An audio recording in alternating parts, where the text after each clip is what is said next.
नमस्कार दोस्तों, स्वागत है आप सबका आपका अपना YouTube चैनल सूरज शाहदेव सर में। मैं हूं सूरज शाहदेव। दोस्तों, आज हम इस वीडियो के माध्यम से चर्चा करेंगे असम में होने वाले 2021 चुनाव के बारे में। अभी हाल ही में असम के वित्त मंत्री और भाजपा के दिग्गज नेता श्री हेमंत बिश्व शर्मा जी ने एक सनसनीखेज बयान दिया है। उन्होंने अपने बयानों में कहा है कि हमें मियाँ मुस्लिम का वोट नहीं चाहिए। इसी बात पर आज हम लोग चर्चा करेंगे, विश्लेषण करेंगे कि आखिर ऐसा क्या नौबत आ गई कि भाजपा के दिग्गज नेता को ऐसा बयान देना पड़ा। तो आइए समझते हैं दोस्तों असम विधानसभा या असम चुनाव के बारे में। दोस्तों, हम सब जानते हैं कि असम में कुल टोटल जो सीटों की संख्या है वो है 126 संख्या है।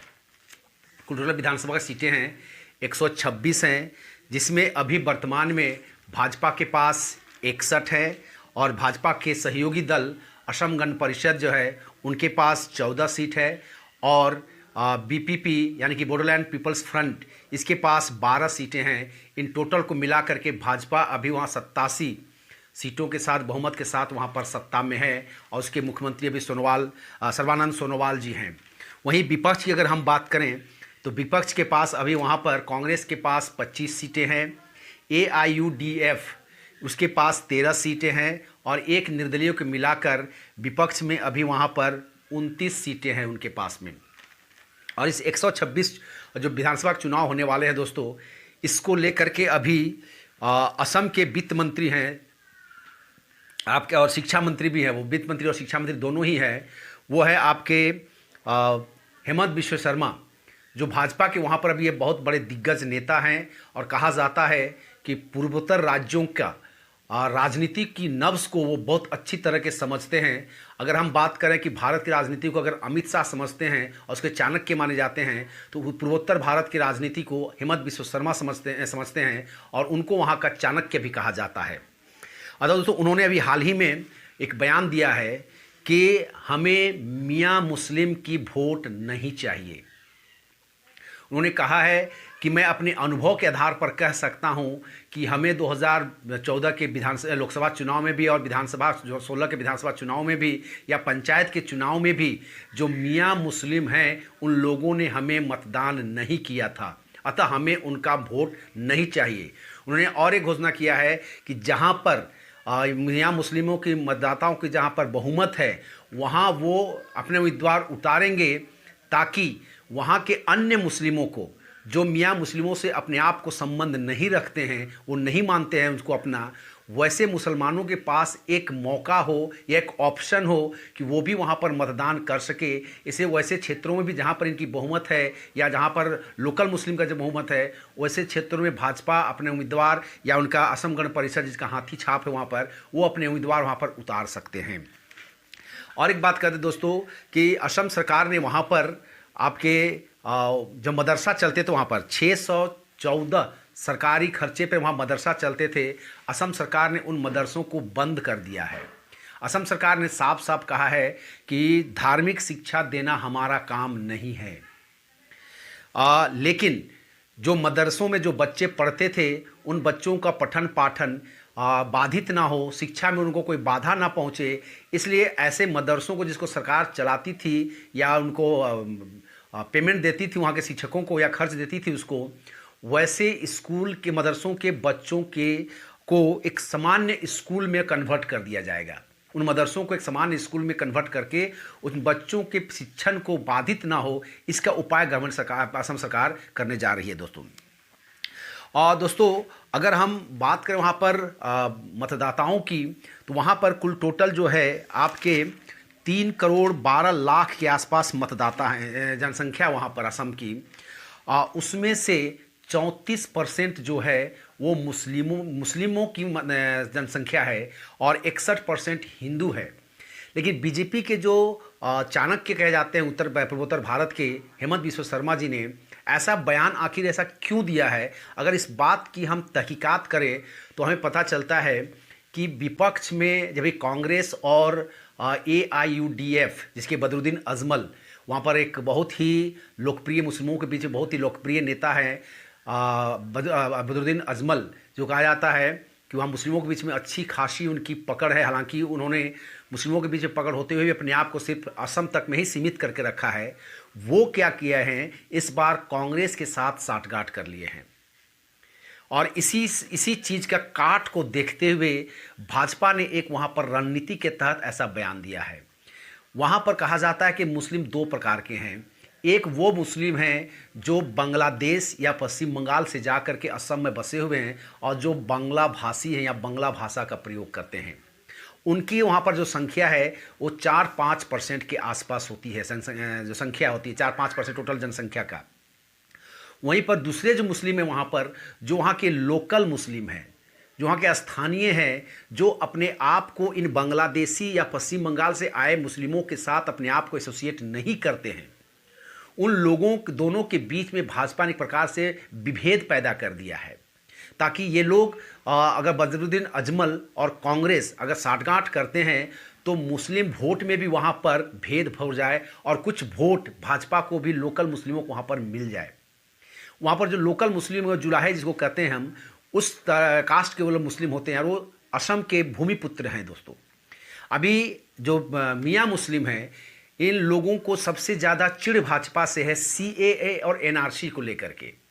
और वहाँ के मुस्लिम भी इनको नहीं पसंद करते, क्योंकि वहाँ के जो मियाँ मुस्लिम हैं, जो बंगाल से आए हुए, पश्चिम बांग्लादेश से आए हुए हैं, वे लोग कहीं ना कहीं वहाँ के स्थानीय मुस्लिमों के हक अधिकार को छीन रहे हैं, उन पर अतिक्रमण कर रहे हैं। इस बात से वहाँ के लोकल मुस्लिम भी खासे नाराज़ रहते हैं। इसलिए हेमंत बिस्व शर्मा ने जानबूझकर ऐसा बयान दिया है और उनको ऐसा बयान दे करके जो वहाँ के लोकल मुस्लिमों के बीच में एक प्रकार का एक संदेश देने का काम किया है कि हम आपके साथ में हैं, लेकिन जो मुस्लिम यहाँ के नहीं हैं, जो बाहर के हैं, वैसे मुस्लिमों का वोट हमें नहीं चाहिए। यानी कि वो मुस्लिम कांग्रेस के साथ जाए, AIUDF के साथ में जाए, हमें कोई फ़र्क नहीं पड़ता है। और अगर ऐसा होता है कि अगर दोनों के बीच में एक भेद पैदा हो जाए, तो कहीं ना कहीं अगर मियाँ मुस्लिम कांग्रेस और AIUDF के से साथ जाते हैं तो वहाँ का जो लोकल मुस्लिम है वो वोट भाजपा को भी मिल सकता है। और भाजपा ने इसी चाल के तहत ऐसा बयान वहाँ पर उसके मंत्री ने वहाँ पर हेमंत बिस्व शर्मा ने दिया है। दोस्तों, और एक चीज़ है वहाँ पर जो देखते हैं कि अभी हाल ही में बजट में असम के लिए बहुत कुछ किया गया है।